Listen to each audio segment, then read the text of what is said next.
Good afternoon.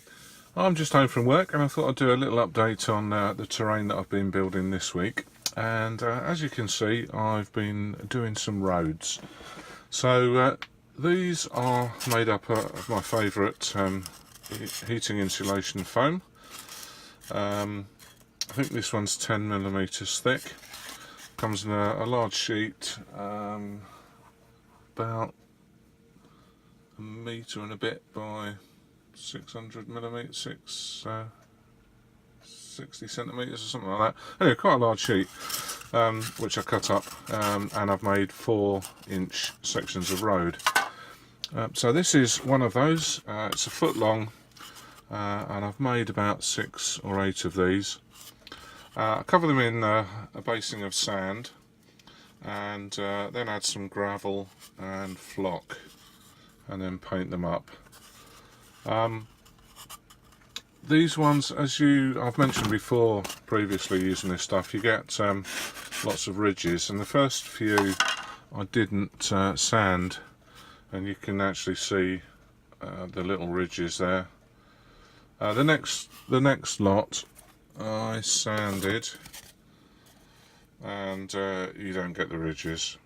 It takes a minute or two of quick sanding to get rid of those ridges, but they'll probably look a bit better without them.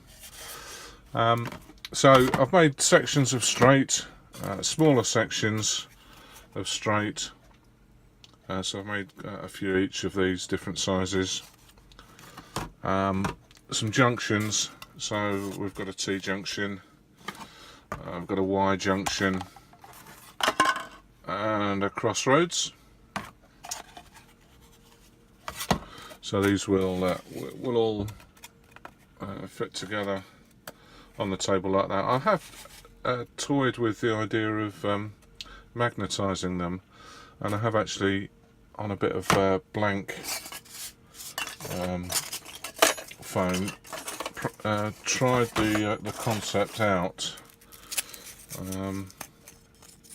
so that they don't come apart and move when they're on the table. And it does work. The only issue I'm going to have is lining the magnets up accurately. As you can see, it's just slightly off there.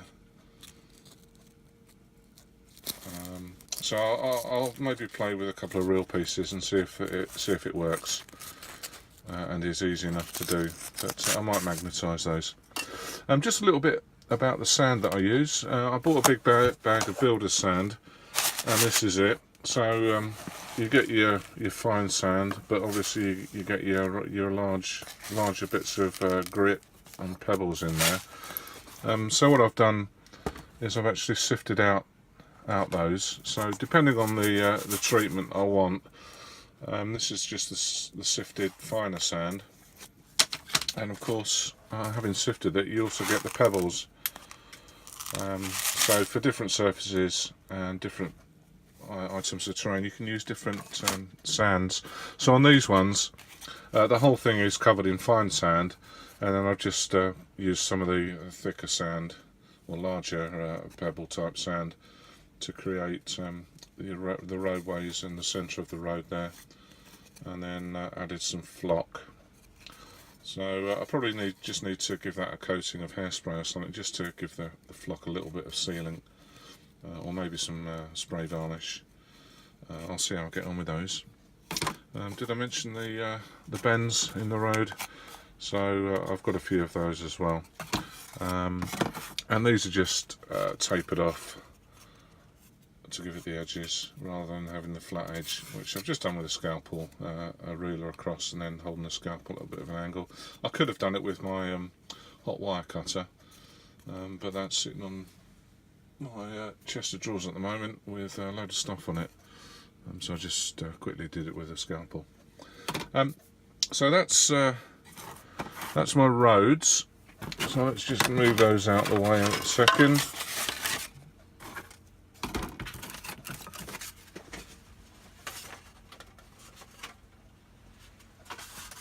And the other thing I've been doing this week is some emplacements.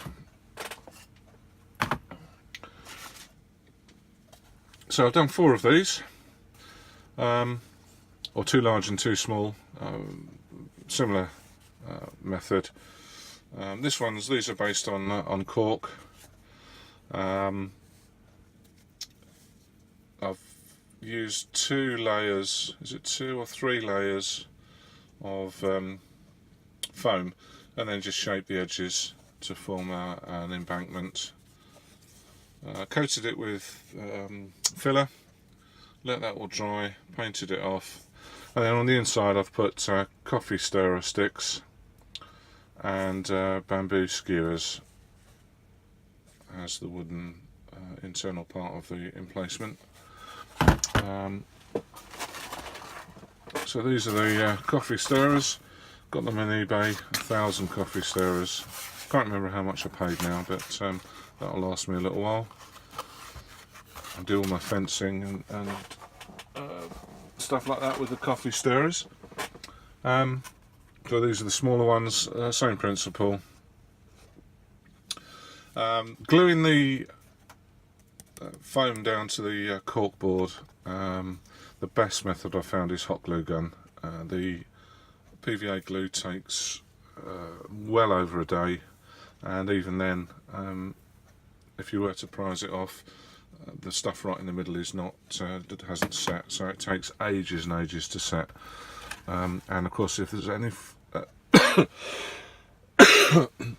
excuse me, if there's any flexibility in the board, that'll just peel off. But the hot glue gun is a little bit more substantial. Although, having said that, I did drop this one, and it came away from the board, so I've had sort of the paint and the filler all cracked and broke up. So well, I say I dropped it. I don't think I dropped it. I think I wheeled my my chair over it, because I'll leave them on the floor beside me, and I think I moved the chair and it rolled over it. So I'm in the process of repairing that. So that just needs a bit of paint, and then that'll be good as new. Whoops. So there's my emplacement with trusty Stug, and the larger one providing a bit of cover. So that's my terrain update for this week. Thanks for watching.